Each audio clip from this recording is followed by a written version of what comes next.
Meio-dia Catarina. Oferecimento Unifique. A tecnologia nos conecta.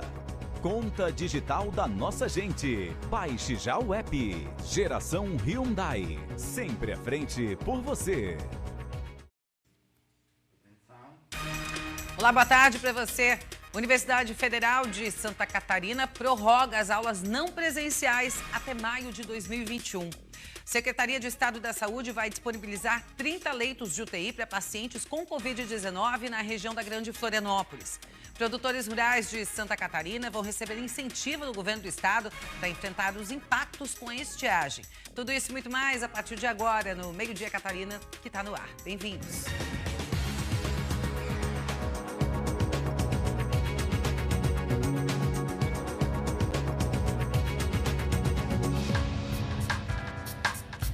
Representantes do setor produtivo catarinense comemoram a decisão do Congresso de derrubar o veto do presidente Jair Bolsonaro à desoneração da folha de pagamento. A medida mantém tributação menor para setores da economia e ainda ajuda a evitar demissões de trabalhadores.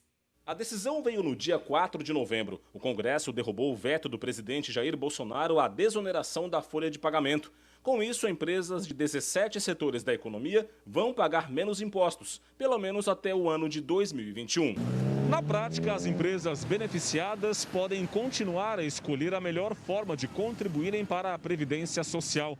São duas alternativas. Ou o empresário paga uma taxa entre 1% e 4,5% sobre a receita bruta, ou ainda uma alíquota geral de 20% sobre a folha de pagamento.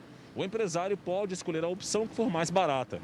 Ao pagar menos impostos, a expectativa é de que pelo menos 6 milhões de empregos em todo o país sejam mantidos.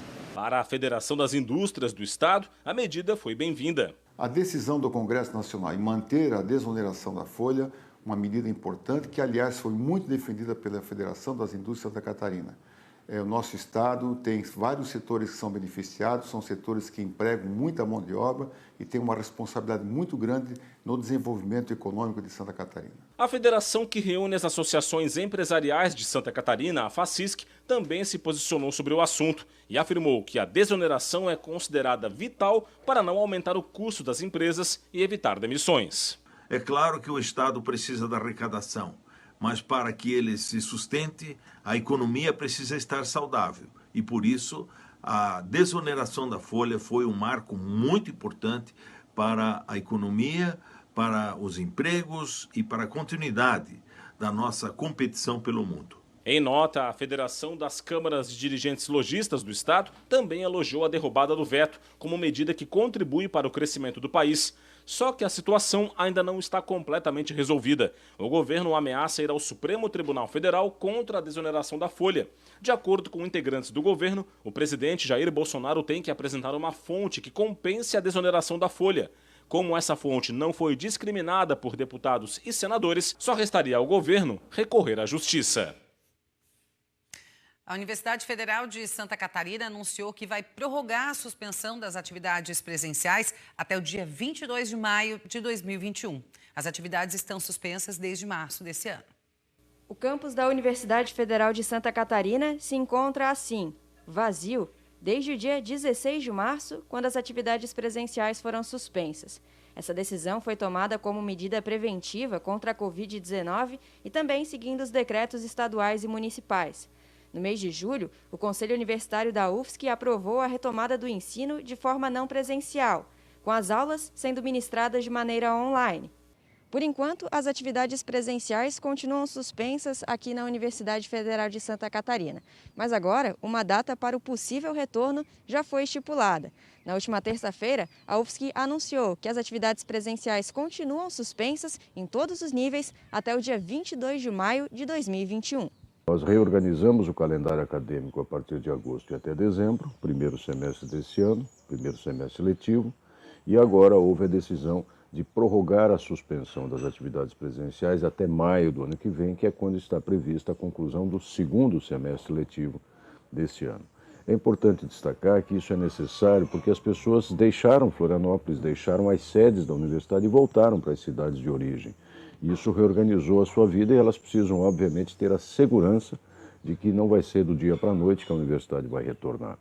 Além disso, as condições sanitárias são fundamentais e isso nós não temos hoje com segurança para que as pessoas possam retomar qualquer tipo de atividade presencial. Para alguns alunos, essa adaptação a um novo modelo de ensino tem sido difícil, mas a suspensão do retorno presencial já era esperada. Foi um período difícil de adaptação e de organização dos meus horários, mas agora eu estou um pouquinho mais adaptada, apesar de não ser muito fã do modelo de ensino remoto. Em relação à suspensão das atividades presenciais da UFSC até maio, eu confesso que era algo previsível, era algo que eu imaginava que ia acontecer, mas quando eu vi a notícia, eu vi a portaria, eu percebi que era oficial realmente, me deu uma sensação de aperto no peito, de insegurança em relação ao futuro. Nesse momento, acho que a principal coisa que a gente tem que pensar é na vida das pessoas, né? Então, não tem como a UFSC sair colocando aula presencial já no começo do próximo ano, se não tem uma certeza de como vai estar a situação, né, da Covid-19. E eu acho que nesse momento é o momento de refletir sobre como está sendo o ensino remoto, né? Conversar com alunos, com os professores, para que a reitoria e as coordenações de curso possam tomar ações para melhorar, para aprimorar essa questão do ensino remoto das aulas à distância. De acordo com a UFSC, a suspensão é válida para atividades acadêmicas presenciais, como bancas e reuniões, e também o expediente presencial nas atividades técnicas e administrativas em todas as unidades, com exceção para os setores de saúde e segurança. As atividades administrativas e também de pesquisa e extensão não foram interrompidas e estão sendo executadas de maneira remota.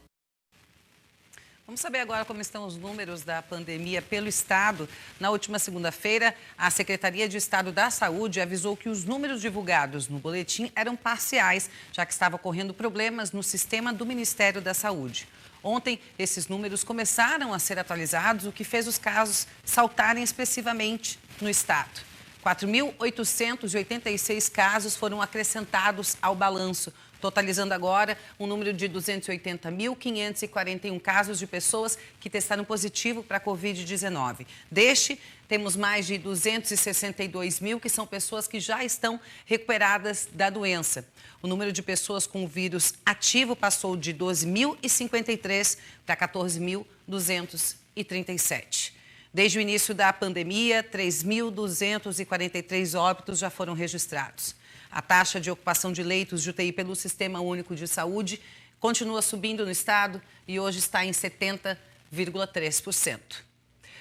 A Secretaria de Estado da Saúde vai disponibilizar 30 leitos de UTI para pacientes com Covid-19 da região da Grande Florianópolis. A adoção da medida foi anunciada após uma reunião na tarde desta terça-feira entre prefeitos dos municípios de Florianópolis, São José, Palhoça e Biguaçu.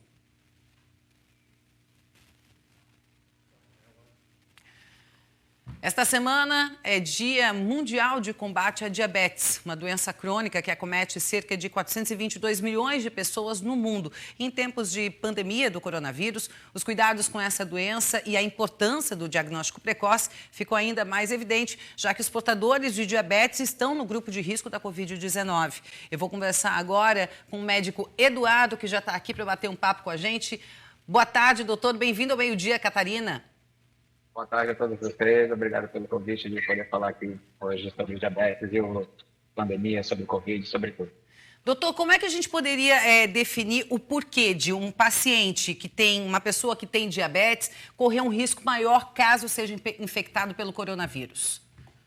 Olha, a relação ainda é um pouco desconhecida como motivo dessa nova doença, né? A gente sabe que o vírus chinês ele pode agir em algumas células ali que podem levar ao descontrole da glicose. E na outra via que a gente chama, né, o diabetes por si só já é uma doença inflamatória, principalmente quando ele é descompensado. Então, essa inflamação pode ser somada com aquela fase mais perigosa da doença, que é uma fase de resposta excessiva inflamatória, que acomete bastante os pulmões, e aí pode piorar o desfecho da doença nos pacientes diabéticos e principalmente aqueles diabéticos descompensados. Existem fatores que são determinantes para que você tenha mais uma possibilidade maior de desenvolver a diabetes no futuro? O que seria isso? Olha, aí nesse caso, as causas já são, né, bem relacionadas. A gente tem o fator genético, claro, que é bem importante, e os nossos hábitos. Então, a gente sabe que pessoas com problema de peso, pessoas que fumam, pessoas que têm problema de pressão, colesterol, né, relacionado assim, com estilo de vida não saudáveis, né, alguns medicamentos. Então, existe uma série de fatores que podem somar com a genética, fazendo, né, aumentar aí o diagnóstico e a incidência de diabetes nesses doentes. Diabetes dizem que é uma doença silenciosa num primeiro momento. Ela não apresenta sintomas necessariamente num primeiro momento quando ela começa a se desenvolver no corpo da pessoa. Sim, a gente já sabe que, né, a gente tem um número de casos de diabetes não diagnosticados muito grande, principalmente devido à doença nessa fase inicial, como você falou, ser silenciosa.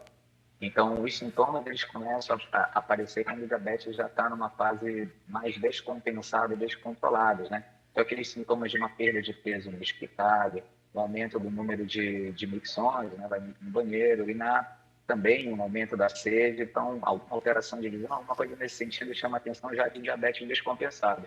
Mas nas fases iniciais não sente absolutamente nada. Isso que é importante sempre estar acompanhando aí com o médico, para quem tem esses fatores de risco, né? Procurar sempre uma avaliação e, claro, com certeza, se diagnosticado no início e bem tratado desde o início, os desfechos são diferentes, né? Eles são melhores, inclusive, para o Covid-19. De quanto em quanto tempo a pessoa deve se submeter a testes, por exemplo, como esse que detecta diabetes? Olha, às vezes depende do grupo né, dos fatores de risco associados, né?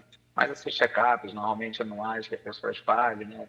É muito legal, as mulheres que vão sempre no ginecologista, elas têm né, diagnóstico dessas doenças laboratoriais, os homens um pouquinho, né, não vão muito no médico, não fazem muito exame de rotina, mas é sempre importante, se está um pouquinho acima do peso, se tem problemas de pressão alta ou colesterol, né, se não faz exercício, fuma, né, indo lá no seu médico faz essa avaliação. Agora, de quanto tempo isso vai variar bastante, mas se nunca viu, não viu nos últimos anos, vale a pena fazer esse tipo de avaliação, porque com certeza isso muda todo o panorama, o prognóstico da doença. Quais são os principais riscos que corre uma pessoa que tem o diabetes, que não faz um tratamento correto, ou de repente não chega nem a ter o diagnóstico? O que pode acontecer com quem não faz o acompanhamento e o tratamento correto da doença? Olha, quando a gente fala em diabetes, a gente pensa logo na ferida que cicatriza, né, perda de visão, problemas de rins, isso acontece, fato. Mas o diabetes está muito relacionado com as doenças cardiovasculares. Então, o diabetes, por exemplo, aumentaria o risco de um infarto, de derrame, principalmente porque o diabetes, né, que tem uma das suas interferências, dos seus fatores de risco, esses problemas de peso e tabagismo, que também estão presentes de pressão alta e colesterol, essas doenças se somam e aumentam bastante o risco de ter, né, esse tipo de desfecho não favorável, né? Principalmente a parte cardiovascular é bem importante, né? O paciente diabético está atento para isso daí. Doutor, muito obrigada pela sua participação aqui no Meio Dia, Catarina. Até uma próxima oportunidade. Muito obrigada. Até logo, uma boa tarde para vocês. Obrigada, boa tarde. Produtores rurais de Santa Catarina vão receber um incentivo do governo do estado para enfrentar os impactos da estiagem. Assunto para depois do intervalo. Até já.